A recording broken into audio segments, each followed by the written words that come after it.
seen through our utilities, improved litter pickup, and our comprehensive graffiti plan that we're trying to do. All of these components, quite frankly, I believe that the city are working with the right values and the right commitment, with the right energy level to get our city where it needs to be. Well, that's Mayor Bruce Harrell talking about revitalizing downtown, and one piece of that, a plan to clean up graffiti. It's getting a jump start this week. What impact will that program have? And what's the latest on the dual dispatch proposal, the launch of a 911 alternative system that's been delayed several times over the past year and a half? Plus, did Seattle get cleaned up enough last week to get ready for the All-Star game? Well, we're cleaning up our act here, getting ready to discuss these topics and more on Seattle News, Views, and Brews, your coffee break political podcast. I'm Brian Callanan. I'm a host on Seattle Channel. The views expressed here are mine, all mine, and I'm joined once again with my co-host, David Croman, transportation reporter for the Seattle Times. And David, I saw a very interesting tweet from you a few days ago, as I often do. Are people really using ChatGPT to write their wedding toast? What in the world is going on here? Yeah, I don't know if they are or not, but that's what they're selling it as, which to me is I'm not a chat GPT fan. I think it's stripping us of our creativity, and so it was a little disheartening to see that being advertised. I thought the same, man. It's like, when are we going to get a good chance for human embarrassment? Like, let the toasting begin. Yes, That's exactly. a very important thing. Well, David, thank you as always for joining me. Thanks also to our background noise sponsor, City Grind Espresso on the first floor of City Hall. Thanks also to our show patrons and to those not supporting the show. I know you're out there listening, so why not get on board here? Your very own Seattle News, Views, and Brews decal could soon be coming your way if you can jump in at the $5 level and actually send in a photo of your sticker in action. We've seen it on coffee cups, refrigerators, the whole thing. We'll feature it on the show. Always a good time there. And we can't do this without patrons. So please and thank you for your support. And a big thank you to Converge Media, too. Converge airs the video version of this podcast Wednesday nights at 7. Let's get rolling with right here, right now.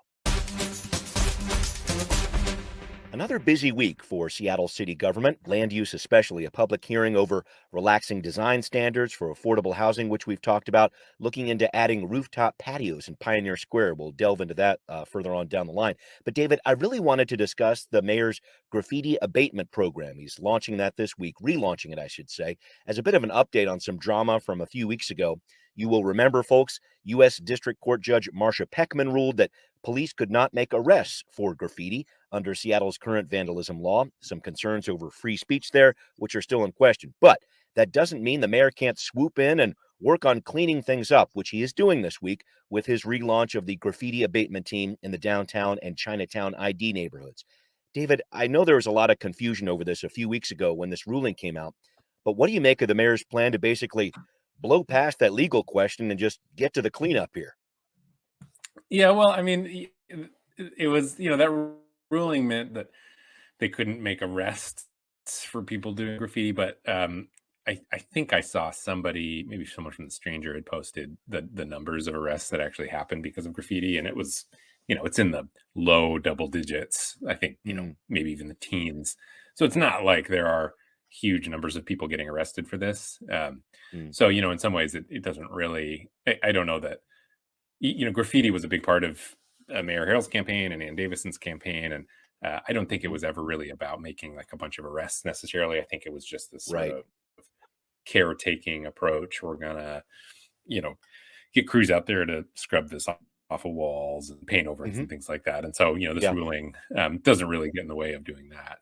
Sure. And I mean, I will say from the mayor's office, at least the statistics they're sending out, they're saying Seattle has a surge in graffiti, up 50% since 2019, 20,000 reports of tagging in 2021.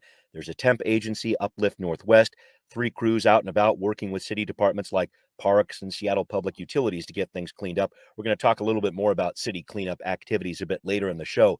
But David, I wanted to dovetail into another topic on this. This work by the mayor really made me think about the poll results released last weekend that showed the mayor's approval rating up over 57%, but the city council down around 34%. However, about 2/3 of the people in the Seattle Times Suffolk University poll still believe Seattle is a good or excellent place to live. I wanted to get your take on those polling numbers, especially with what's going on with the mayor there. Yeah, I mean, it doesn't surprise me. I mean, I think he has basically been the mayor that I think he said he would be. Not that that involves a ton of very specific policy proposals, but he's said he wasn't going to start fights, and he hasn't really. He and the city council have basically, at least publicly, had a pretty good relationship, and he Hmm. he, I think, kind of walks this line that I do think most of Seattle wants between. Police.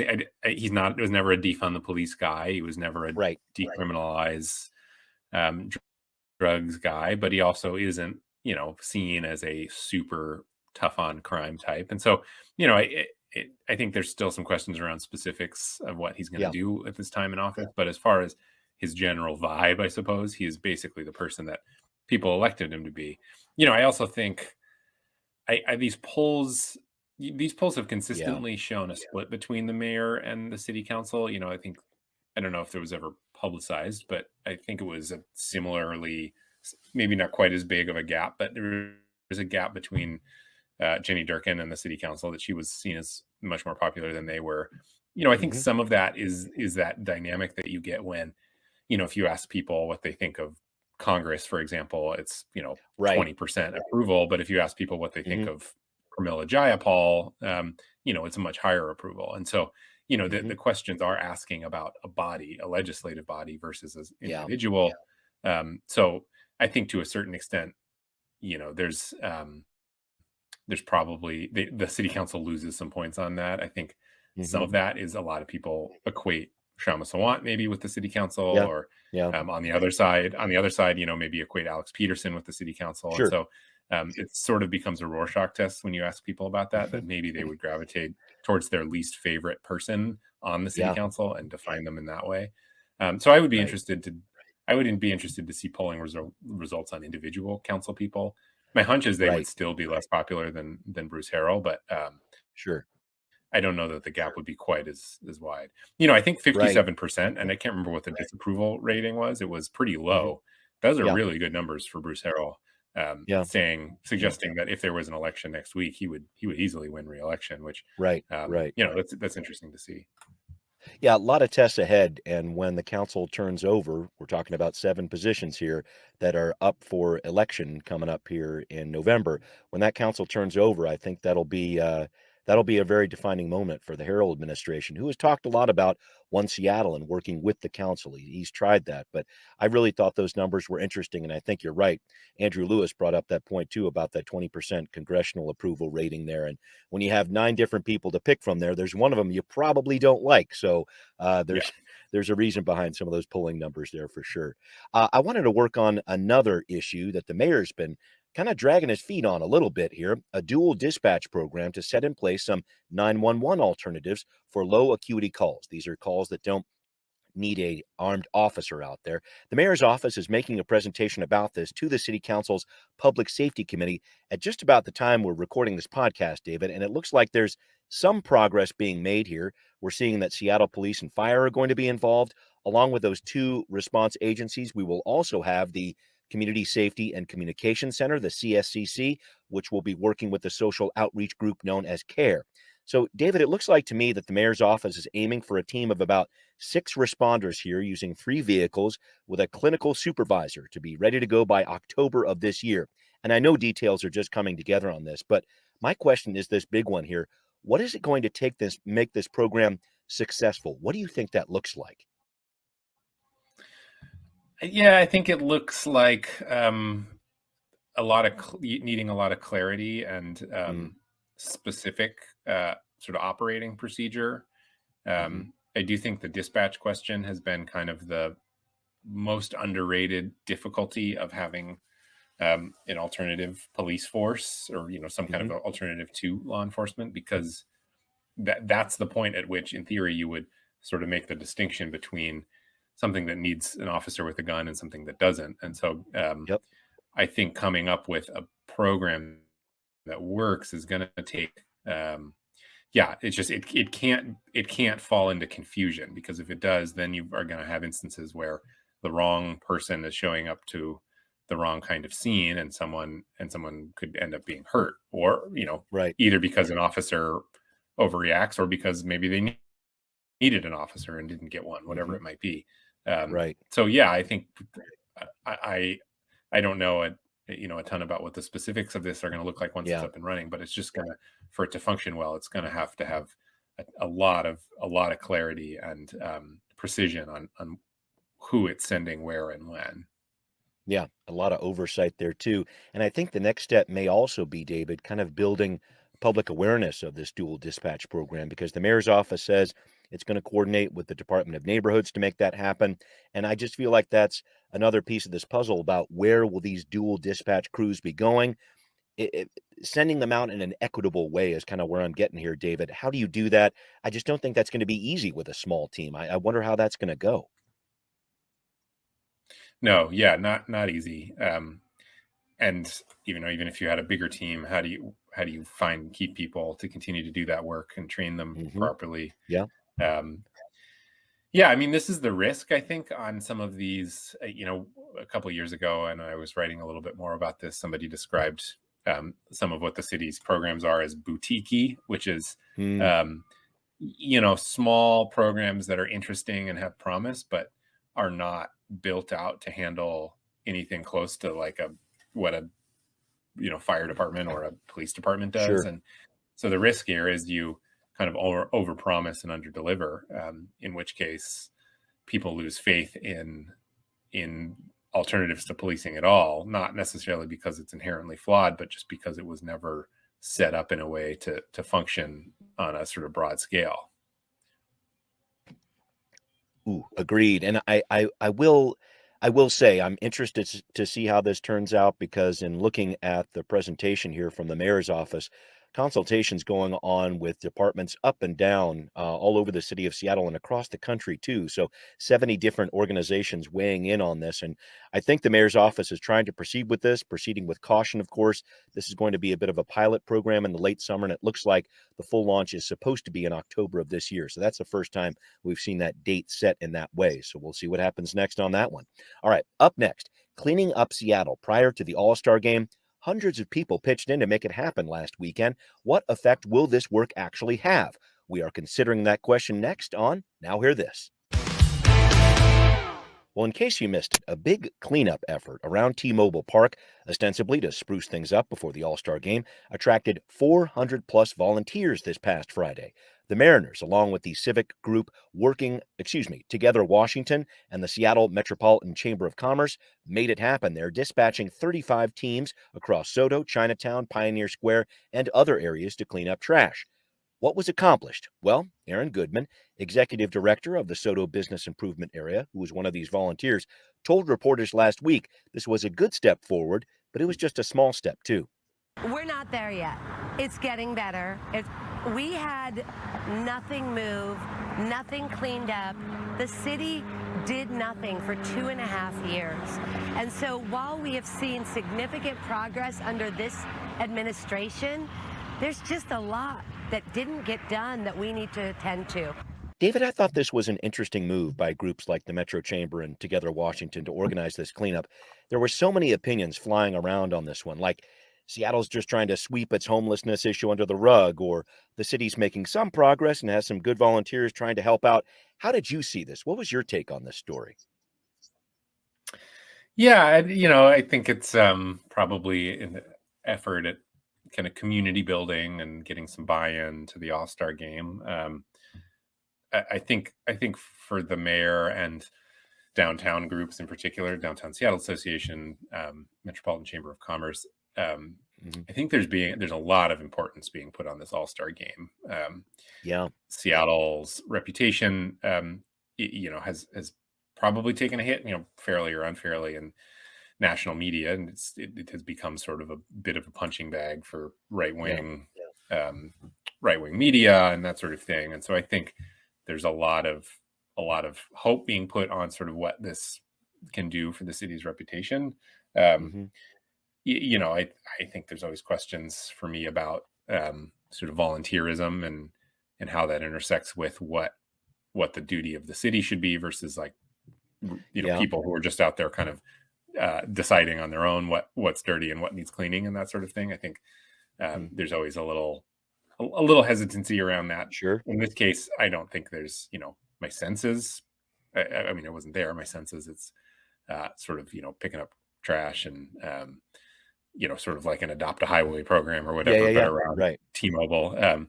So, I don't know that there's, I don't know how much more to read into it than that, except for that Yeah. I do think you just kind of get the sense from the mayor's office and from a lot of these downtown groups that they really see this event as an important one for the city.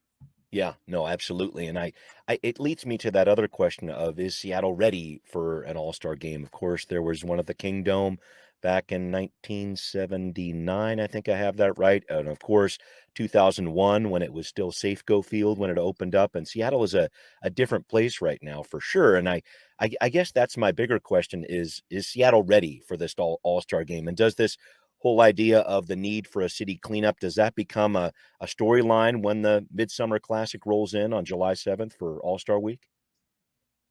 Yeah, I don't know. I mean, I think it becomes a local storyline. I don't know that it Yeah. becomes a national Okay. one. I mean, all cities are dealing with some. I mean, COVID was terrible for cities. It was in Yes. particular Yes. downtowns, and Yeah, they weren't able to move camps around. That was not advised by the CDC. And I think a lot of we haven't done anything for the past several years. There's a lot of sentiment about that.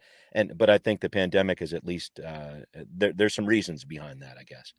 yeah, and the storefronts are emptier, and there's Hmm. just not the same level of vibrancy yet. I mean, I think that's Yes. improving and it's changing, but it's in some ways it's kind of a risky time to be a city hosting an all-star game because Mm, you are. I don't know that I think there's acknowledgement that things are improving, but I don't know that anyone would argue that Seattle is looking at its best as it has, and there's lots of reasons yeah. for that. Um, but so the just the timing of how this event sort of dovetails with um, cleanup and revitalization efforts that are ongoing and still in their sort of early stages. That's an interesting intersection. I'm sure it'll be a topic of conversation at least locally. I think most Oh of the yeah. focus nationally is going to be around the actual sporting event. I would be Here's surprised hoping. if they talk about Seattle's homelessness Yeah. crisis or Yeah. whatever, but you never know. Yeah.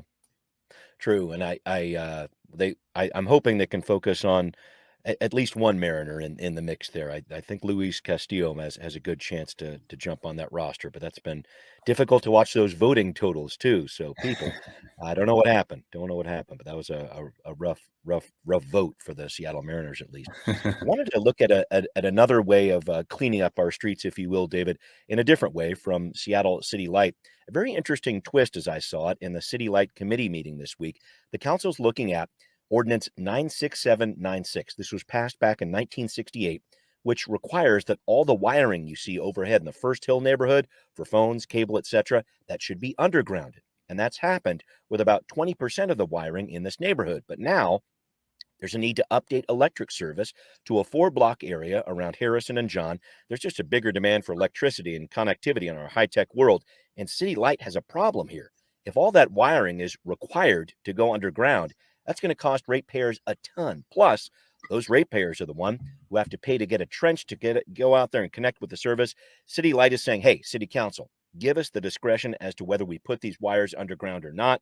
We can do overhead wiring just as safely. And David, I know I am well down a rabbit hole here, but I found this clash between let's get all these wires out of the neighborhood and underground up against the tech is changing too quickly and we can't really afford it anyway. It just seemed like a very interesting modern problem to me. Yeah, it is. It is interesting. Was all kind of new to me. I don't know that. I think it is sort of best practice to have wiring underground. It's not super attractive to have these tangles Right. of wires above your city, and Doesn't it's look not good good. for. Yeah.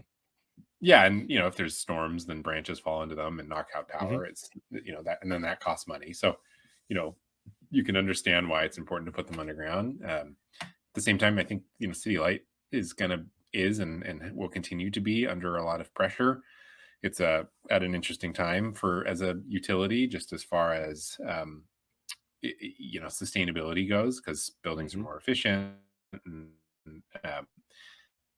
there's probably some climate questions. So Yeah. Their revenues, they already are looking at sort of a long-term, in some ways existential issue around sustainability, and so Yeah. there's going to be revenue hikes that have to come with that. And so to sort of come to these issues which feel important but maybe a little more discretionary, you can kind of understand why they would want to maybe back burner that, understanding that there's probably going to be other pressures on revenue, on rates already, in addition to putting wires underground.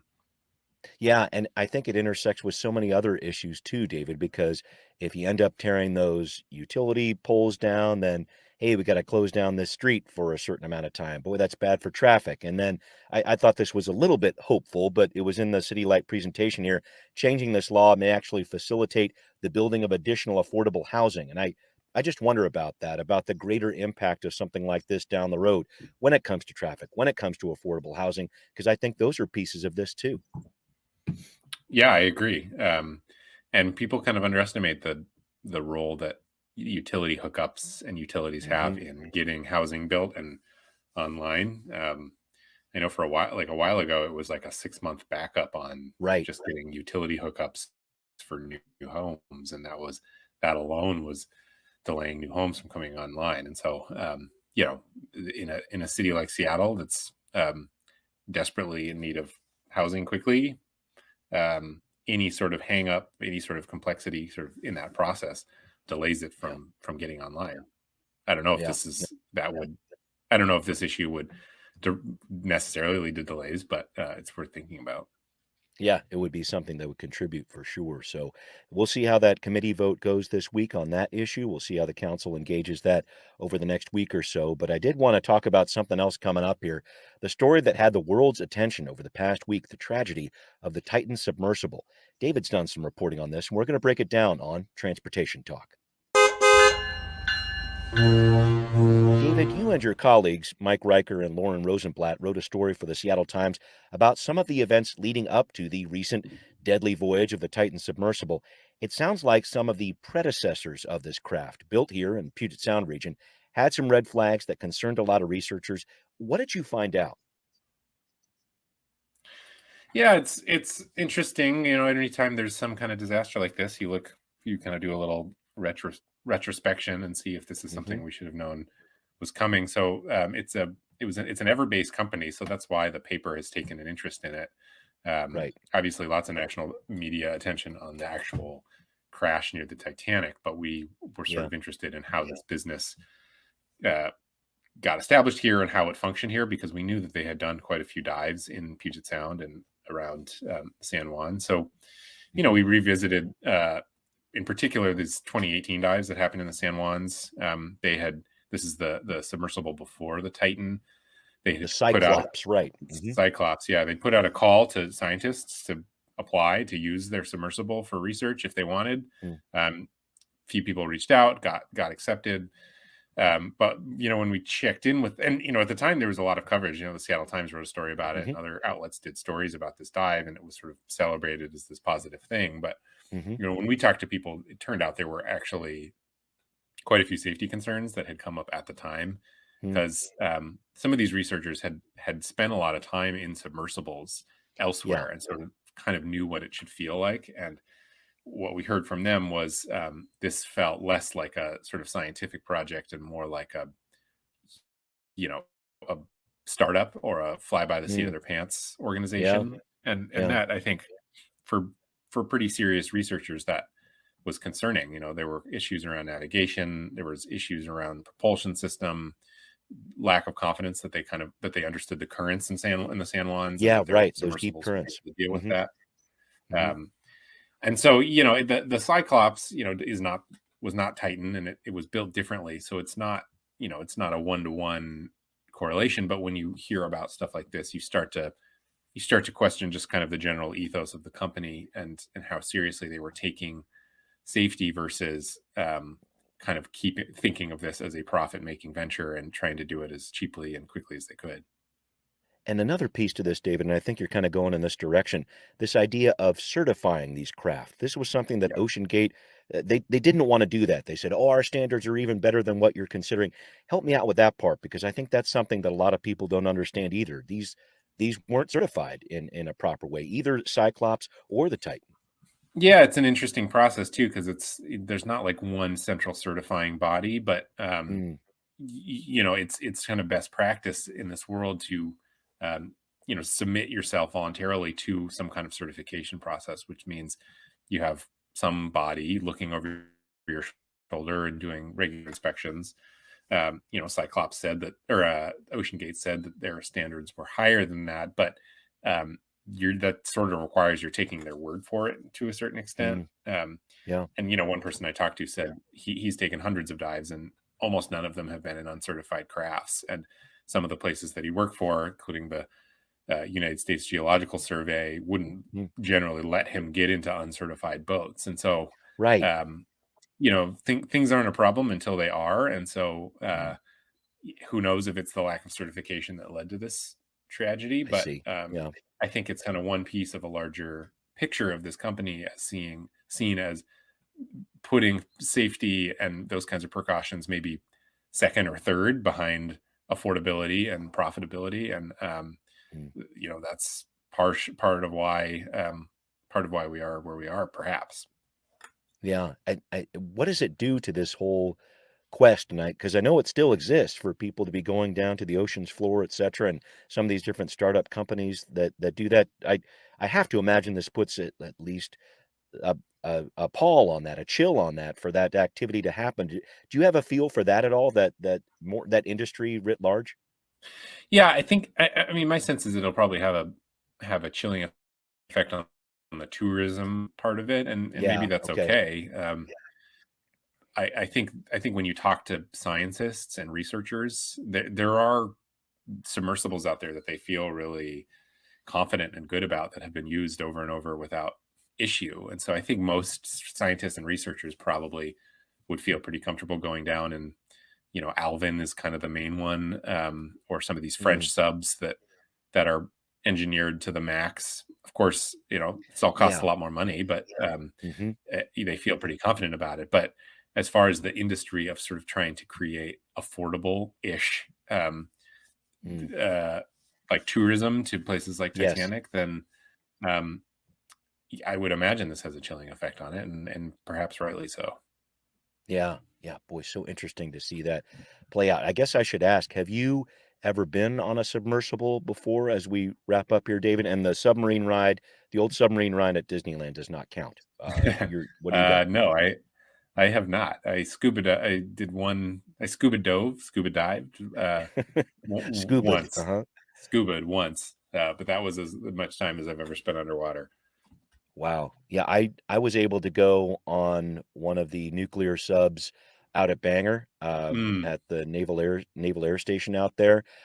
We didn't actually get underway, but just being on board that craft and just being surrounded by that, I mean, and of course, one of the top uh, uh, vessels in the world when you talk about what's being built there.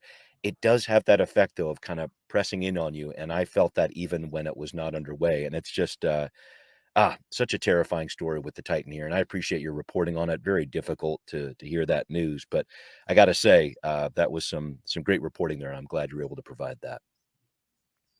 thanks. And thank you, David. As always, thanks to everybody listening to Seattle News, Views, and Brews, where you can always find out what's brewing in local politics. This podcast is on Apple, Spotify, Stitcher, wherever you listen. Please find Seattle News, Views, and Brews on Patreon, folks. We need you. Show your support. Thanks also for watching on Converge Media, too. We'll see you next time. Seattle News, Views, and Brews is an independent production of Callanan Media Services. Copyright 2023.